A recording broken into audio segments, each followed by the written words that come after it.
Hello, milkshakes. Welcome back to the Midnight Milkshake Podcast, where I, Dana, and he, Robert, discuss all things. And if that doesn't sell you, I don't know what will. We're going to discuss all things. Also, we got a comment on one of our clips recently that just said two stupid adults. And we were like, should we rename our podcast to that? Two stupid adults? Let us know. And then you guys can be the stupid children. That would be our listeners. Yeah, you'll be our stupid kids. Kids. We're two stupid adults and you can be our stupid kids. On every single podcast, the comments are, these people are so stupid. Like no matter what the podcast is. If the podcast is like Joe Rogan, it's like, he's so stupid. He's like a dumb guy. Theo Vaughn, he's so stupid. Even Caleb Heron, people will be like, oh, he's so stupid. These are stupid conversations. You know, and the implication is, why can't we have a podcast by a genius where he only talks to geniuses, or she? And it's like, yeah, those podcasts probably exist. They bomb. Yeah, nobody actually wants to hear from geniuses. Also, it's like, not to be rude, but like any podcast listener, I'm like, you're not smart. Yeah. How would you connect with or even understand who is or isn't smart? I think that's also it. The majority of podcast audience, it's like, y'all wouldn't know if I was smart. Well, also, because here's the thing. We are smart. Off camera, we're straight up geniuses. Yeah, we're so intelligent. All we talk about is biology and physics and history. Chemistry. We talk chemistry constantly, but we know you guys wouldn't even get it if we talked about chemistry. Robert and I are always just like drawing molecules. I'm always drawing equations on windows. Yeah. Smart people in movies are always drawing equations on windows. Smart people in movies, you hand them a book and they know what it says on page 47. That's my favorite. All right, one of my favorite genres of TV and movies is a character that's a genius written by writers who obviously are not geniuses. So they just have to like use little tricks to signal and clue the audience in that like this character's super smart. And one of my favorites, it's in the show Suits. Yes. A character to prove that he's a genius, he goes, pull a book off that shelf. And the other character pulls a book off the shelf and he goes, open it to any page. And he opens it to a page 42 and he goes, start reading. And the character starts reading and immediately the other guy starts finishing the sentences. So the character's like, the agriculture bylaws are instituted in 1970. And he looks up like, whoa. And it's like, so he's a genius because he's memorized every book. He's memorized every book. Pick a book, any book. Pick page, any page. Start reading. He will interrupt you and finish the sentence. You pull a book off the shelf and you go, everybody. He just goes, poops. Everybody poops. And you're like, by God. By God, he's a genius. He can memorize every book. Well, meanwhile, like, I don't think if you're actually a genius, like, wouldn't you not have time to like memorize any books? Well, geniuses, I assume, I wouldn't know, are selective with the information they intake. Yeah. I think that's also a marker of like genius is memory. I think, you know, you have exceptional recollection and recall. Yeah. And so I assume if you are a genius, you would want to be picky about what information you intake because you don't want to be recalling and recollecting innocuous bullshit, inane shit. Well, not to get political, but I remember people said that about, I think his name was Ben Carson. He was like the brain surgeon who ran for president in like the 2010s. I remember him. On a lot of things, he was kind of stupid, was the general consensus. Maybe I'm in a liberal bubble, but he seems stupid to a lot of people.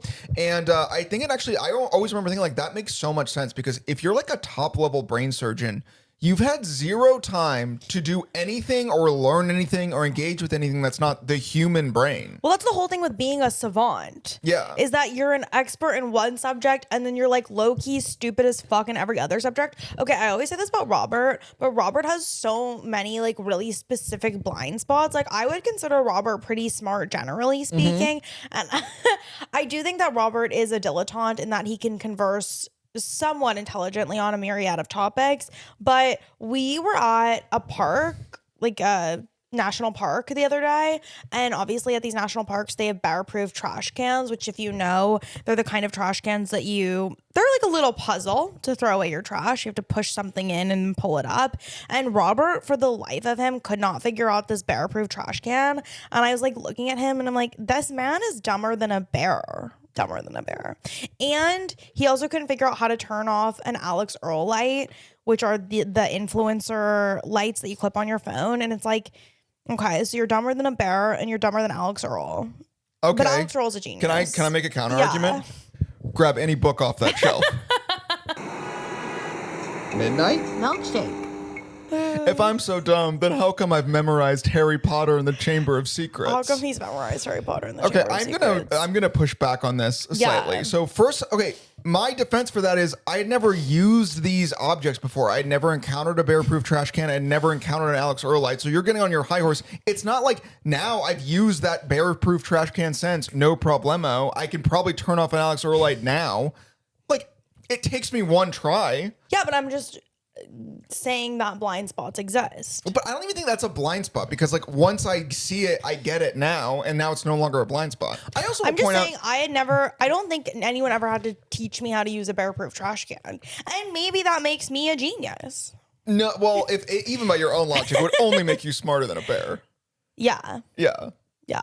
Which I don't, who even knows about that? And also, but again, you also love to like the test for genius is, can you open a bear-proof trash can first try? So even if I open bear-proof trash cans forever, like my percentage of success is like 99.99. You'd still say, nope, you flubbed that first one. So it's a blind spot forever. No, I also think again, genius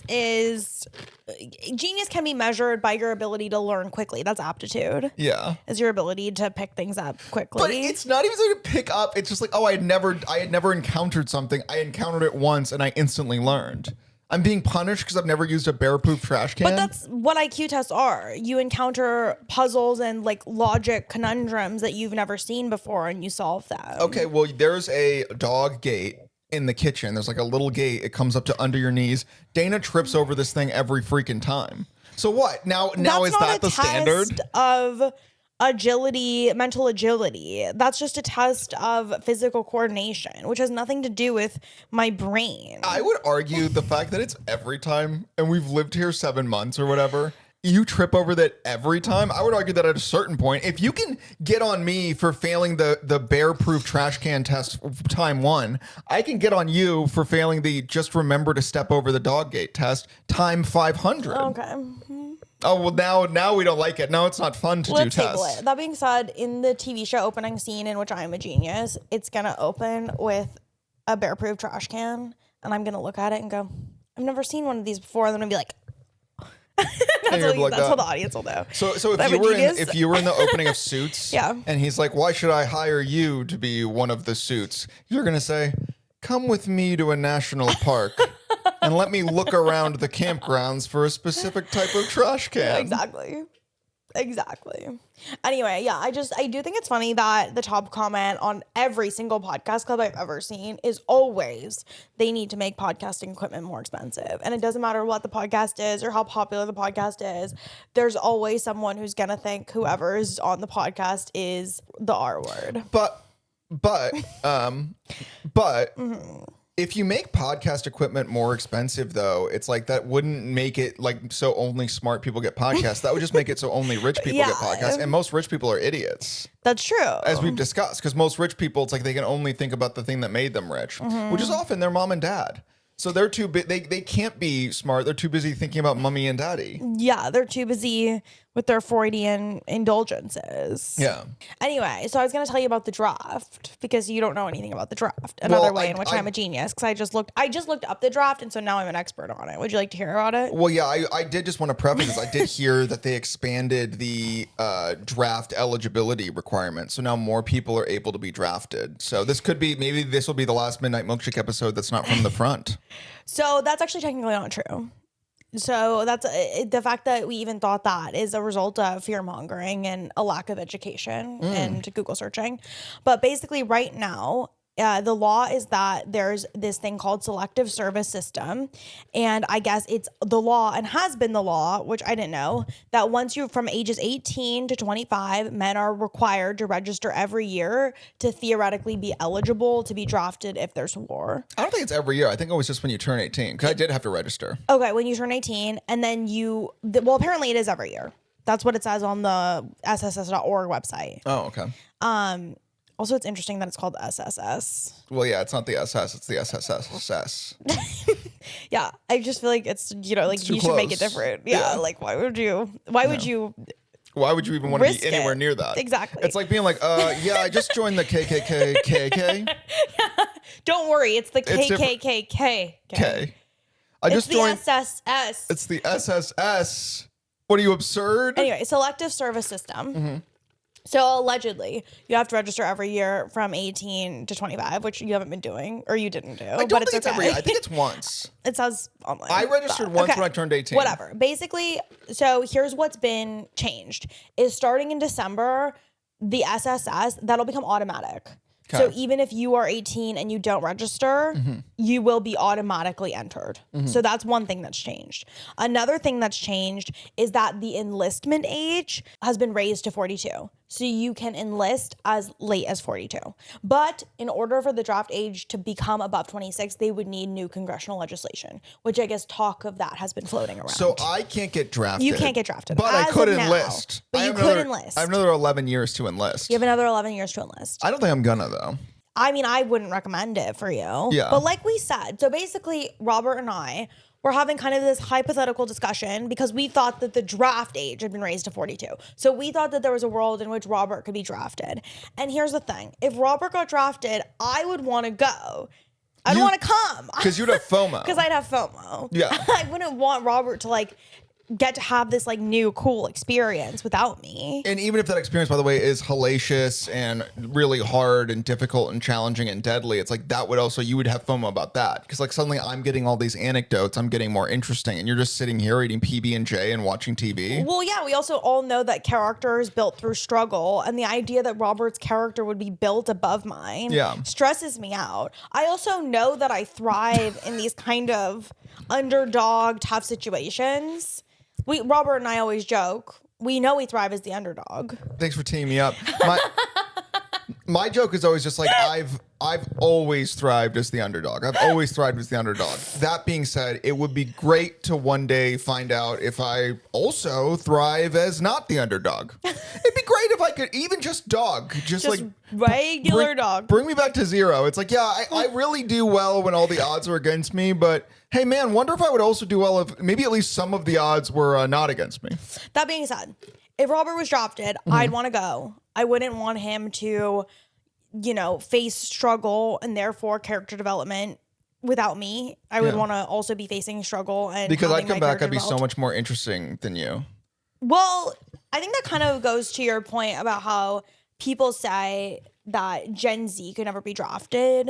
Well, this is my point. Like, it will change you. This is also the thing. Like, I think why Dana and I, dare I say, get along so well is because we've been together through so many life changes, which means we've changed and developed together in sync. Whereas if I went off to war, suddenly I would develop and change just on a completely different track than her. So I'd come back and we're just like, we at that point, we'd inherently be different people, which by the way is what happens to everybody. Yeah. But that also is something where this prompted discourse where people always talk about how like, oh wow, like men used to go to war. It's like Gen Z wouldn't handle men used to go to war. Gen Z wouldn't be able to handle being drafted as like a way to like dunk on Gen Z. And for me, it's just like, dude, literally no generation has ever been able to quote unquote handle being drafted. Like being drafted has been crazy and devastating and life altering for every single generation that was drafted. And I think the implication is always like, we think of like our grandparents who like fought in wars and we're like, man, they were actually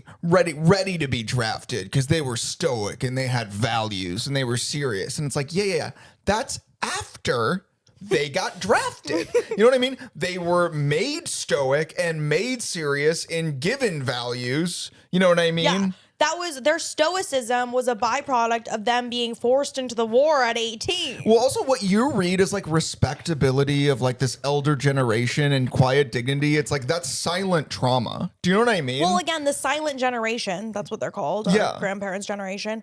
The silent generation, they weren't just always silent. Yeah. They were silenced. They were silent. Were you silent or were you silenced by being sent to fight overseas? But here's the thing. I'm like, no, you're like great-grandpa or whatever. I'm sure he was like a yappy, complainy teenager at some point. Yeah. And then all of a sudden, Big Brother came for him, said, get your butt to some foreign country. I don't even know what war I'm talking about. And then he saw like his friends die and stuff, and his wife back home cheated on him with a draft dodger.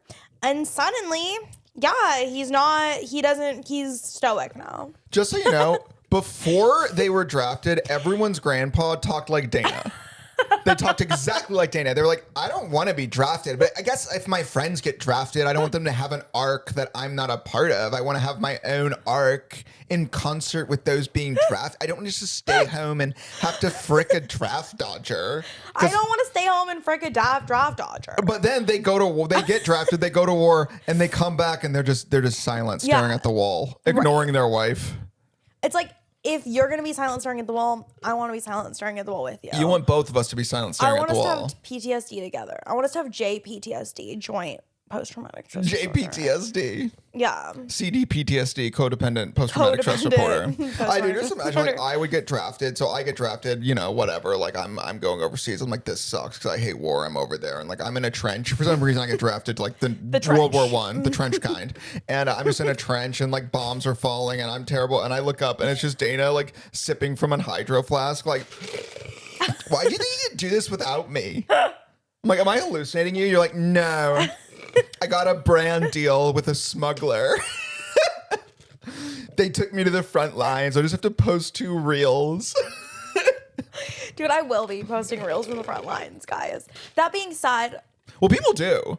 There's like footage of like, there's like someone's like filming a video. You see videos of like soldiers like lined up outside a war and they're about to move into like a hostel, whatever. And I'm like, it's like, there's also just like a guy holding a camera at him. Well, I also always think about how there's so many positions in the military. Like it's not all like front lines. Well, I don't know. I feel like if like I go to war, you don't want to go to war without me. But also it's like, if it's a draft, we don't really have a choice. So that kind of leaves us with like, we would both have to enlist pre-draft. So, but also the draft could come any day. So like maybe the solution is we both have to enlist now. Yeah.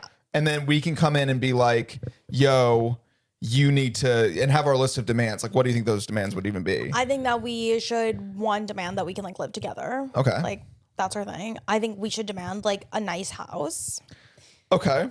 Like in Cadet Kelly, her stepdad is the like director of the academy and he has like a really nice house. So we as we should enlist and immediately demand the academy director house from Cadet Kelly and we get to live together.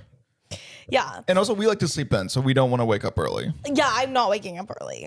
But again, I think that if we join like now, preemptively, we have a way better chance of like by the time that the draft goes wide, we'll be officers, we'll be high ranking, we'll be able to do basically whatever we want. Right?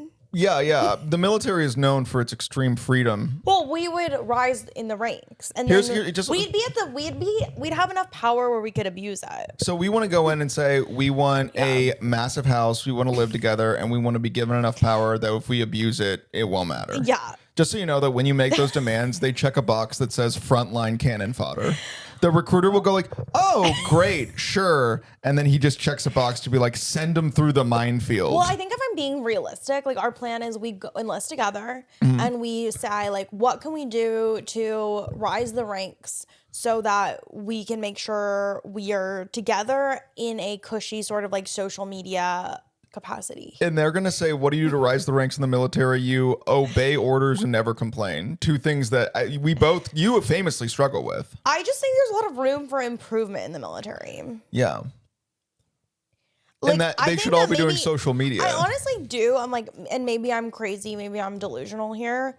I think that if I joined the military, everything would change. Like, I think I could change the military. You think you would be a real culture changer in the military? Yeah, I think it would be a huge culture changer in the military. I think, like, I would be in the military for, like, 3 weeks and everything would change.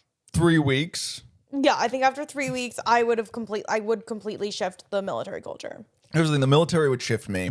I wouldn't be shifted at all. I would have no power for change. I would just be a grunt. Well, I would literally have to go into like an alternate mindset. Well, you do. You have another name. Well, when I worked in like a cubicle job, I would go by my real first name. I would just go by Earl. So literally, I did severance myself. I severed myself. I said, when I'm in this job, I will be called Earl. Earl was your innie. Yeah, and Robert doesn't exist. And also, you can scream at Earl. You can throw things at Earl. It doesn't matter. Give Earl any amount of work, make him stay late. Earl won't complain. Robert would, but Earl wouldn't. So you think in the military you'd be Earl? Well, I would. Well, I'd be like Maggot. They call you Maggot and stuff. No one is gonna call me Maggot. They will. And what do? What would you do if they said, hey, wake up, Maggot? I don't know, but I just know like it would. I would change the culture. This might be moot. Do they even want you? Aren't you like too short? No, I'm not too short. You can be as short as 4'10". That's wild. But An you army can't be of taller than 4'10s. 6'8". That's crazy. But again, I bet that's about just like saving money because they don't want to have to like make new uniforms and special beds for someone who's like 7 foot. Or maybe they're just like, bro, you should be in the NBA. Yeah, or they worry that like tall people will like, dare I say, riot and overthrow them. And they need shorties. Yeah, they like need people that they could subdue. Well, Prussia famously had a very tall military. Prussia, you know, obviously like old timey Germany. Their soldiers were famously quite tall, but I don't even think they were particularly good at war. So I think there was just a moment of people going like, "Whoa, crazy," and then just like giant target for bow and arrow. So maybe it's a similar principle. Like with you, like you're tiny, you could like tumble through a minefield and just duck and weave. Well, in Vietnam, they would have sent you into the tunnels. Have you seen any of those TikToks? No. I see TikToks that are just like AI animations of like what the tunnel traps were like in the jungle of Vietnam. They would have networks of like mud tunnels under the ground where they would like Viet Cong would like hide supplies and hide traps. And sometimes you would just have to crawl into these tunnels and like spelunk and like have knife fights in the dark. That's crazy.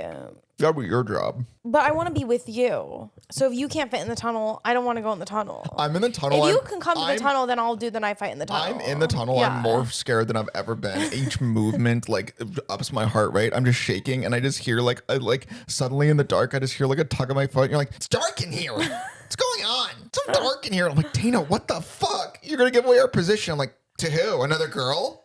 Yeah, to who? Another girl. Are you meeting a girl? Yeah. So why I can't be down here because you're meeting another girl? Yeah. Basically, I just want to make sure that we're together and we're stationed together. And so whatever we have to do now to make sure that like come 3 years from now when they've expanded the draft and you're drafted, you can't like leave me here. Yeah. And have an experience without me. I would like to be included. In whatever experience I have. Yeah. I can't have an experience without you. But what if it's what if it's an experience like I'm in like a unit overseas? Yeah. And like most of my unit is killed. Most of them is killed. Except for me and like this other like girl in my unit who at first we didn't get along. We kind of clashed, but also now it's just the two of us. And you know, and it's we have to rely on each other for emotional support. And suddenly like so we why were are you once writing enemies. a Wattpad? No, I'm not writing a Wattpad. Yeah, like, what about this experience? I don't think you'd want to participate in this because I'm like, oh, okay, like our whole unit's killed. Like we're like sassy to each other. Like we really don't get along, and everyone else in the unit is like, better keep Robert and Sergeant Deborah away from each other. No. And then my whole unit gets killed. No, you can't have enemies to lovers with Deborah. I never said lovers. Plus, it's one of those things where it's like also like we have to watch our position. So at night we'd have to like sleep back to back. Well, what am I doing? Huh? What am I doing at home? I don't know, drinking coffee and tweeting. And I'd rather be with you. But I'm saying what happens if I'm overseas and like it's like Deborah and then I come back to you and I'm like just like looking away and like you don't relate to me anymore and I'm like, yeah, well, that's what you get when you open a can with your fingers and you look at me and I'm like, oh, it was just an inside joke Debbie and I had on the front lines. I'm like so mad at you now. And I'm like, just go find Debbie then. Like, no, I'm not gonna forward, whatever you've been drafted, it's you and Debbie now. Like, what do you I'm want? not saying there's no Debbie, but I'm just saying war changes people. Yeah, that's why I think that we should stick together. That's why I'm literally offering right now to join the military with you. Okay. So it's Coachella weekend. Welcome to the Coachella edition of the Midnight Milkshake Podcast. You might notice that we are not at Coachella. And you might also be thinking, wait a minute, everybody who's anybody is at Coachella. So if we're not at Coachella, that must mean we're not at anybody. You guys were freaking zeros. We're freaking nobodies. And it was confirmed because, okay. So first of all, let me show you guys my tank top. If you're just listening, my tank top reads, I made a 97-part Grimchella series and all I got was this stupid tank top that I made for myself. And if you haven't been following along and I haven't discussed it much on the podcast, I did a series on my TikTok called Grimchella, where every day since January 3rd, I had been making a get ready with me, a grum, in order to get invited to Coachella. Because I see who gets invited to Coachella tends to be kind of like lifestyle influencers. A lot of them do make grums. And I thought, hey, let me really show the brand community that I, Dana Donnelly, I can make a grum. And so I start making grums every day and I start talking about how much I'd like to be invited on a Coachella influencer brand trip. I do this 97 times over 97 days. Nothing. Well, I did get some free outfits from Free People. Thank you, Free People. Shouts out. Shout out Free People. And let me talk a little bit about, should I talk about my problem, like what did happen? Well, yeah, over the course of Grimchella? I just want to say, because like sometimes like the line between like what's a joke and what's serious sometimes gets blurred. Yeah. Dana literally 97 days before Coachella said, every single day I'm going to make and post to get ready with me across multiple platforms, essentially begging brands to take me to Coachella. 97 days. And that would just essentially basically be like, you could not do anything more. 0 brands have taken Dana to Coachella. 0 brands. 0 brands took me to Coachella. 0 brands reached out to take me to Coachella. I had, in my first maybe 30 days, I had multiple brands commenting on my series, basically being like, oh, we're watching this girl. Yeah, girl. Yes, who knows?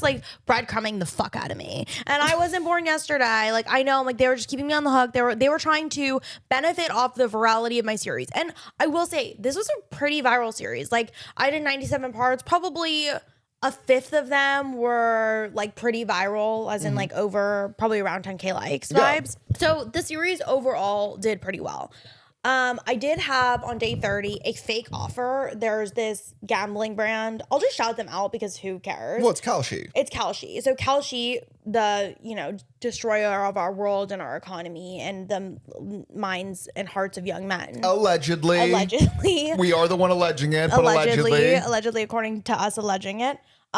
They reached out, they slid into my TikTok DMs and they said, all right, girl, quit yapping. Let's get you that brand trip. And I replied, and I literally thought that Kalshi was going to take me because here's the thing. Why wouldn't they? You know what I mean?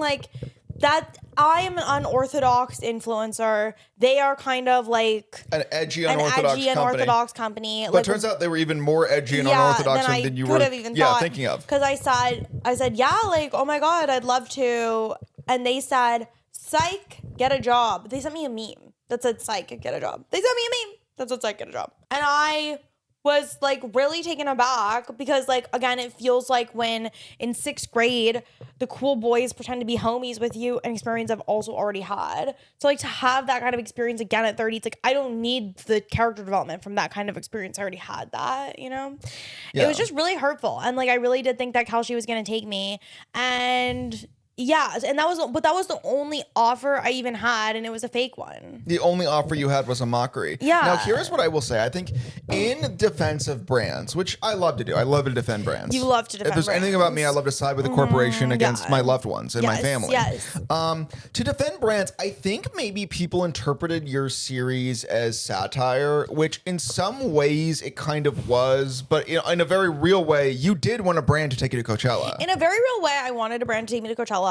I did say a lot of things in my series that were kind of flippant, tongue-in-cheek, kind of ironic, where I would joke about I want to, indulge in this late-stage capitalist activity where people are commenting on my TikToks watching this from District 12. Yes. I did say that openly. I was openly dude, at the end of the day, while I would love, brands, if you're watching this, while I would love genuinely, sincerely to be part of a Coachella influencer brand trip, I think I was also simultaneously acknowledging that these trips are an exercise in excess. Yes. They are they're kind of, and again, I say this value neutral. They're disgusting in their opulence. Value neutral. And you wanted to partake. And I wanted to partake. That was my whole thing. I'm well, that's also what I think in general. When I think about my values and stuff like that, I'm here's the thing. I'm a human on Earth in the year 2026. I am here to live like a human on Earth in 2026, which means, dude, I'm here to live it up. Well, I'm not here to self-flagellate by resisting any attempts at comfort or coziness. No, I'm going to make a 97-part series begging brands to take me to Coachella, even as I acknowledge that brands spending exorbitant sums of money to take influencers to Coachella is a profound waste of resources that might be better spent in any other way. But I would like them to spend it taking me to Coachella. I want to be a part of that. Well, you're basically saying this is a perfect representation of the fall of our society, Yes. the erosion of values, Yes. money for its own sake. What was once, on paper at least, a celebration of artists and art has become just giant, expensive billboards Yes. with human beings being like plastered on top to kind of represent this soulless product. Yes. And you said, let me be one of those human beings who sells out their humanity to like live in a Starbucks branded tent. I said, let me trade my humanity for a room in the Starbucks house. And Yeah. I said that. And that was what I think I did wrong. Ultimately, Yeah. is you're not that I kept saying the quiet part out loud. And you're supposed to say the quiet part, which is just like, I'm like so excited for Coachella this year. Right. You're supposed to say like, oh my God, I can't wait to see Justin Bieber. Oh my God, I'm so excited to use this concealer for Sabrina Carpenter. And what you- Oh my and what God, you- this eyeshadow is so Sabrina coated. And what I said was, I'm using this eyeshadow so that I can go stay in a resort and say, isn't this eyeshadow Sabrina coated? Well, what you're supposed to say if you want a brand to invite you to Coachella is Sabrina Carpenter is for the girls and Starbucks is girl drink. Yeah. What you said was, bring me the cursed dagger. I will run it across my palm, take my soul, suck it through my mouth, and spit it onto the dirt in front of the Starbucks house. Yes. That's what you said. That's what I said. And Starbucks said, we pass. And then I said, I'm confused. Is there no cursed dagger? And they said, no, there's a cursed dagger. You're not But you supposed to can't talk talk about about that it. in the video. Yeah. And again, as someone who considers themselves neurodivergent, I was confused. Dare I say, Yeah. you almost suffer from not being neurodivergent enough. Right. This was actually an incredibly neurotypical attempt at getting a brand to invite you to Coachella, in that you just asked every brand to invite you to Coachella over and But over isn't that again for neurodivergent? 97 Because days. The whole thing is that neurotypical people, they like operate within society's code. Yeah. And the code of society is that like we don't outright ask for the things we want. We like do the subliminal messaging to get the things we want. So you could. Again, I do think I would have been better off, and I think I knew this going in. I would have been better off making Grooms in earnest, not mentioning Coachella. Coachella at all. Just get ready I think with I would me. have been more likely to be invited, because here's the thing too. I realized I had also been making Grooms. The reason why I even thought it'd be a good idea to do the series is my Grooms had been doing better, Yeah. like toward the end of the year. Like I had been doing more story times, more like 3 things I learned about blank, and those had actually been like low-key popping off for me. And I think if I had just continued to make those regularly, there's a better chance I would have risen. I would have raised my influencer profile in a more successful way than Grimchella did. Because I think Grimchella raised my profile. I think it was successful in that I have gained like 65,000 followers since the beginning of the year on TikTok. But I don't think it like, raised my estimation with brands in terms of the kind of creator that I am. Well, dare I say, because again, it's like we talk about, like it almost seems like the whole thing with brands like inviting influencers to Coachella is that like what they're inviting you to endorse their product, but like it's all but under the guise of we're just here to have fun. But as we often talk about, like I see all of these influencers like being brought out by brands for Coachella, and I'm just kind of looking at them and I'm like, do they even go to Coachella? Because it seems like they walk around the Starbucks house and then they go to the Poppy event and then they go to the Poosh pop-up, and I'm like, there's music happening this whole time. Well, in the same way that Lord of the Rings has a map of Middle Earth in the beginning, I'm like, I need a map. Like, I'm gonna need to see the geography of this. Where is the Poppy Mansions in relation to the festival? Where is Nylon House in relation to the Poppy Mansions? Like, where is Neon Carnival? Where is Camp Poosh? Where are all these things? How far away are they from each other? Where's the campsites? Well, like, it is what's happening? Like, I genuinely... Coachella is starting to feel like late season Game of Thrones, where like I'm trying to figure out like, wait, how did that character get there so fast? Right. Aren't they supposed to be way up here? How are they Right. all the way down here? Like, how long does it take to get places? You're Like- tracking like you're tracking like Alex Earl's movements from her Coachella TikToks, Yeah. and you're like, wait a minute. So she's in Rohan in the morning for an event, and then there's a pop-up in Gondor. But wait a minute, wouldn't she have to cross through Isengard? Like, none of it makes sense to me. Also, I'm like, yeah, like, in the same way that Hermione had to get time turners to do all the classes she wanted to do in Prisoner of Azkaban, surely these influencers must have time turners. Well, because you Coachella, by the can't way- be... Also, it's like, and they managed to see the music. I also want to know, where are the VIP tents? Can you hear the music from the VIP tents? I have so many questions, like, just literally about the practicality of it. And here's my thing and my hope, and here's what I'm manifesting and putting out there, milkshakes or whatever you decide you want to be called as our fandom. What I'm manifesting is that Midnight Milkshake does get to go next year. I would guess we'd go with some sort of liquor brand or coffee brand. That would be my true prediction, and my hope for us would be we'd, get sponsored by like Aperol, I think brought people, or maybe I would love a Starbucks brand deal. We would love to stay in the Starbucks mansion. Yeah. And we would love to be cut with the cursed dagger. I would love to stay in the Starbucks mansion, but just be shaking my head the whole time so you know that I don't endorse all of their political beliefs. Well, don't say that on camera. Now Starbucks is never going to have us because you just said you don't endorse all their political beliefs. Well, I'll just be walking, but I'll be there. But I'll just be like, I'll just be like, all right, we have our fridge full of Starbucks. Well, Robert and I sincerely do drink Starbucks every day, multiple times a day. This is not from Starbucks. This is not from Starbucks, but we do.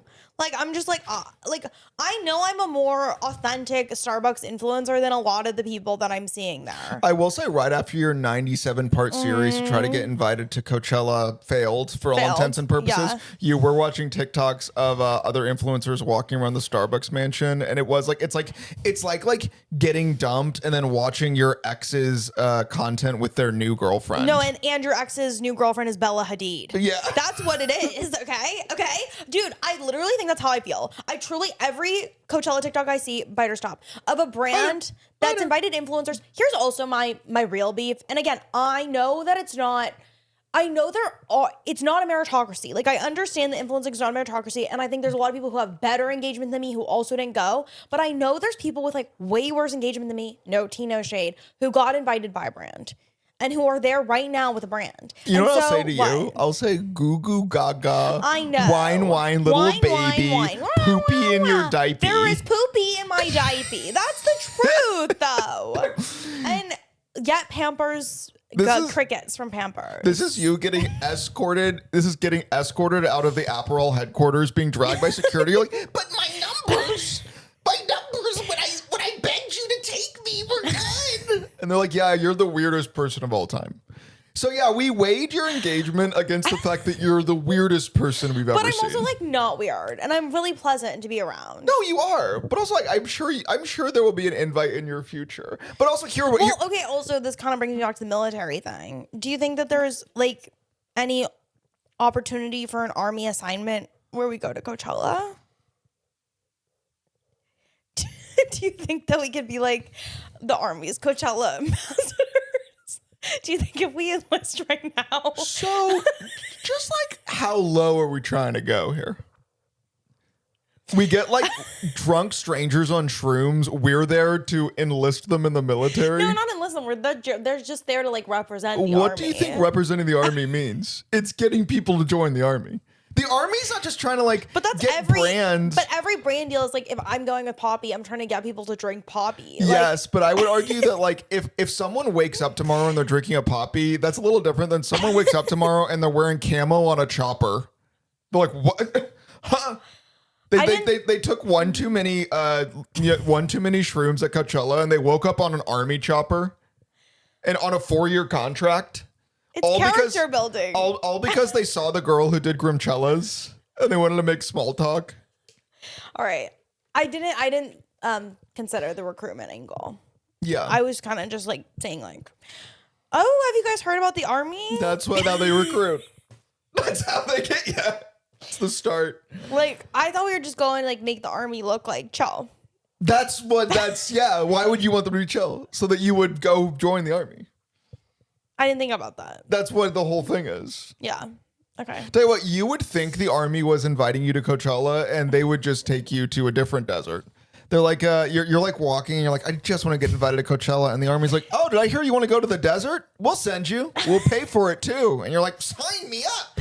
They're like, yeah, we have a fee. We pay you a salary. I'm like, I'm there. I'm getting paid to go to Coachella? They're like, what? You're like, Coachella, like the desert. And they're like, yeah, the desert. The desert for sure. The desert. You can call it whatever you want, honey. It's the desert. Anyway. Well, here is my take on the whole thing. My take on the whole thing is that, I see TikToks of people in Coachella and bro, it doesn't look that fun to me. I see viral TikToks and if you enjoy it, literally, enjoy. I just don't think it's actually for me. All that's to say, it's like if we got invited to Coachella, there would be a tiny part of us that would be like, oh, okay, all right, because we're homebodies. Yeah, we're homebodies. But I think we would genuinely relish the experience. I think we would relish the experience, but I also Yeah. think, here's the thing, in many ways, this is the best case scenario because we don't actually have to leave our house and you get to play the woe is me game, which is Dana's favorite game to play. One of my favorite games is woe is me. Is the world is against me, nobody likes me. And not getting invited allowed me to play that game. You almost love not getting invited more than you love getting invited. Well, I wouldn't know because I didn't get invited. So Yeah. it's hard to say. But I'm glad that this year I have one experience, which is not getting invited, Yeah. so that I can judge it against next year when I do get invited. Well, technically, you have only ever had experiences of not getting invited every year. But I wasn't trying in earnest. Yeah. But I also think I would argue, were you trying in earnest? Because there was an element of the series where you were kind of, one could interpret it as mocking people who are trying in earnest. I think that's a really good question for me in general about how I live my life, where it's like, I think I find myself wondering a lot, what is earnest?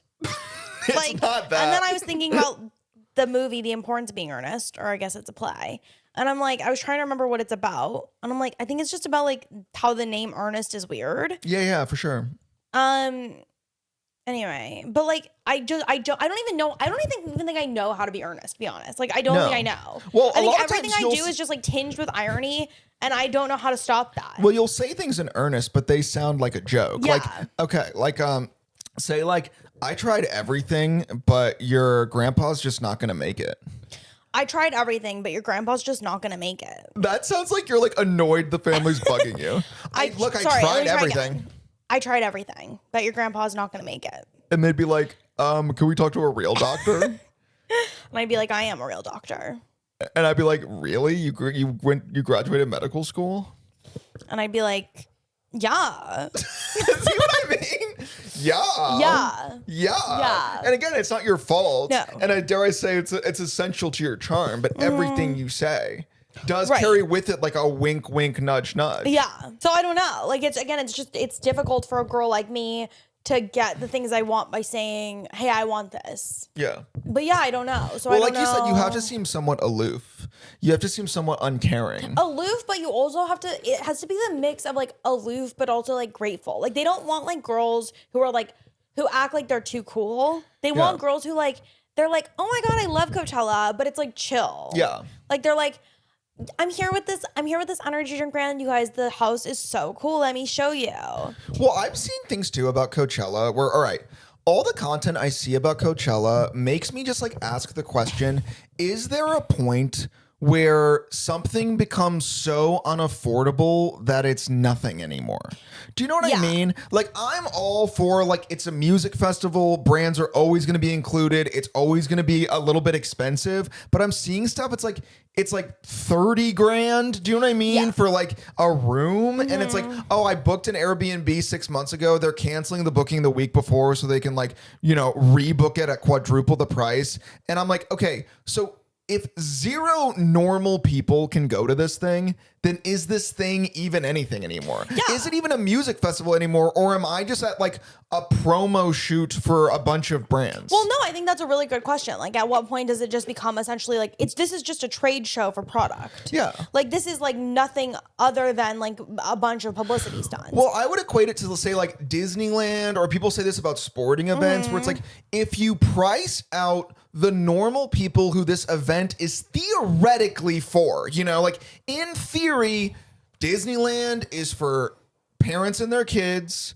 You know what I mean? Sporting events are for fans of the team, and Coachella is for young people who like music. And I'm not naive, but that's in theory, that's who this is for. But then if Disneyland becomes so unaffordable that only like adult hobbyists with no kids can afford to go on a consistent basis. If sporting events become just a place for like celebrities to be seen, like a status symbol who don't even who don't even care about the game itself. And if Coachella becomes a place where it's like you need to be willing to drop like dozens and dozens of thousands of dollars and or be in active collaboration with a major conglomerate in order to go, then is this even a music festival even anymore? Yeah, I mean, I think that's a really good question. Yeah. And like, I wouldn't know because I'm not there, so I can't like, I don't have the boots on the ground. And you would love for your anecdote. boots to be on the ground. I would love for my boots to be on the ground there. Although I don't know if I could wear boots. I think I'd get blisters. Yeah. When all the girls post on their boots, I'm like, aren't you like sticky? My calves get so sticky in boots. Yeah. That's just my A lot of times, issue. yeah. Yeah. But yeah, no, ultimately, here's my thing. I don't regret doing my 97-part Grimchella series because I think it... Well, in many ways, this is the best ending. This is the best This is the most hilarious ending is you did a 97-part, actually highly well-received Get Ready With Me series just about getting invited to Coachella, and you didn't get invited to Coachella. And also, all right, I don't want to say the specific thing. Towards the end of this series, hilariously... I did get invited on a brand trip, and I'm bringing Dana as my plus one. Yeah. It's not Coachella, no, and obviously I think we'll discuss it more in the future. I'm very excited. No, it's gonna be really fun. It's gonna be really fun, but it is truly me who has never asked for anything. Yes, yeah, and it is like a joke of the gods, so to speak. Yeah, well, I think it's also a lesson in like sometimes you have to detach from the outcome, and I think it's like Grimchella as a series. It's like completely the opposite of that logic. Which is, I was deeply attached to the outcome. The whole thing was outcome oriented. Yeah. So in a lot of ways, I was setting myself up for failure because I was saying like, this is a failure unless this one thing happens. Yeah. I was too attached to that specific outcome. That being said, I think it was a win in a lot of ways. I think I gained also, a lot of new people gave you audience. clothes. Free People did give me outfits, and I'm wearing shorts from Free People right now that they sent me. And like I really am like I'm happy with the way that things shook out. And you love Free People. And I love Free People. You genuinely shop there. I genuinely shop there. It was a beautiful, beautiful. And we don't have to go to the gift. desert. And we don't have to go to the desert. So ultimately, I would say like it was a win this year. I would like to go to Coachella, and I'm just putting this out there one time with the brand before I am with child. Like I think that's a totally fine goal. Sure. I would also say this though. I feel like if you got invited and you were pregnant, the picture potential alone would drive you there. That's so true. You also, would like, go. So many people are pregnant at Coachella, and that's like their whole thing. Their whole thing call it, is like Baby-chella. There's Baby-chella. Well, people who are pregnant are always like Baby-chella, and they're like have their outfits and they're with their baby bumps. And well, speaking of outfits, people were talking about how Kylie Jenner has posted a bunch of content about how she's going to Coachella and really excited. And Kylie Jenner keeps like talking about how excited she is to see Justin Bieber's headlining performance. And I see a lot of discourse on the internet being like, whoa, that's crazy because Kylie and Justin Bieber hooked up a while back years ago. And now Hailey Bieber is with Justin, but Hailey and Kylie are friends. And Kylie's talking about how excited she is to see Hailey's husband, who Kylie used to hook up with. And I would say two things. One, if I had to guess, Kylie Jenner is being paid by Coachella to both attend and promote their headlining series, though I'm sure she's excited to see Justin Bieber. And two, guys, I think people need to understand that like amongst the kind of Nepo rich kid community of Los Angeles, monogamy does not exist. It's essentially like a giant polycule. If you're like a rich kid with famous parents in Calabasas, you are in a polycule. Yeah, you're born into a polycule. Everybody hooks up with everybody. And also, okay, like as we talk about, it's like, look, man, these people don't go to high school in any traditional sense, though I'm sure they're quote unquote enrolled. So like they are like the popular friend group at your high school. Yeah. Their high school is just like all of LA. It's just like that hot, incestuous group of kids that like we all know they hook up with each other. It's like, also it's like, okay, we always talk about this, but it's like in the same way that in middle school, dating is exclusively a social game. Like nobody cares about your crush unless like your crush is, how do we say it? Like relevant? Something like that. Like, it's like please refer to the archives of Midnight Milkshake for more on that. You're only allowed to date like 5 people or no one will give a shit. Like when you're in these elite Nepo communities, you can't just be dating a rando. Yeah. So obviously there's bound to be some overlap. I would also say like when Kylie did hook up with Justin, they were probably both like 15. It's like who cares about like is someone you like went to a middle school dance with? Like, what are you guys talking about? Like, I don't think there's any. She's not Selena. Not to be like, she's not Selena. Okay, she's not Selena. But also, it's like this whole community of people. It's like, yeah, dude. It's like like Hailey Bieber, Kylie Jenner, Stassi Baby, like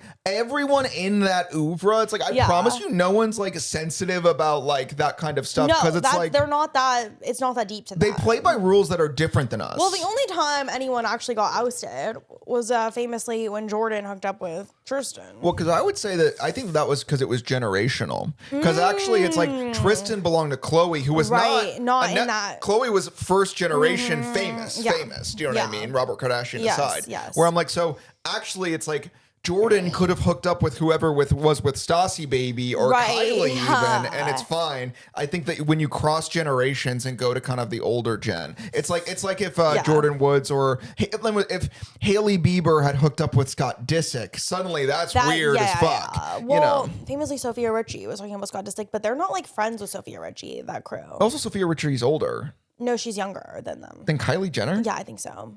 Wait, who's Sophia Richie's? No, I thought Sophia Richie was the mom. Sophia Richie is now married to Elliot Grange. It doesn't matter, but anyway. So, but imagine if Kylie Jenner was like, I'm really excited to see Elliot Grange's work. Well, Elliot Grange is the son of the head of UMG, Lucian Grange, who people think is the Antichrist.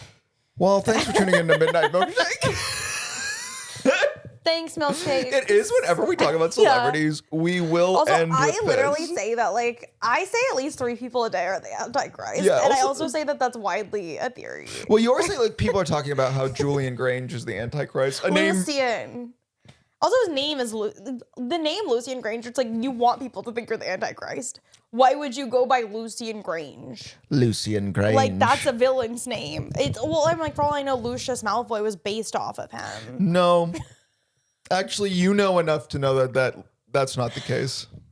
Also, but again, Lucian, you're talking about, you're saying this like, most people think Lucian Grange is the Antichrist. I promise you, most people don't think about Lucian Grange at all. And he would hate to hear that. And he would probably, but also again, like, as we say, that's probably the real money. Because a lot of these famous people don't even make money. He owns all your favorite celebrities. All right. 1 second, I'm getting a phone call. Hi. Oh, Lucian said so himself. My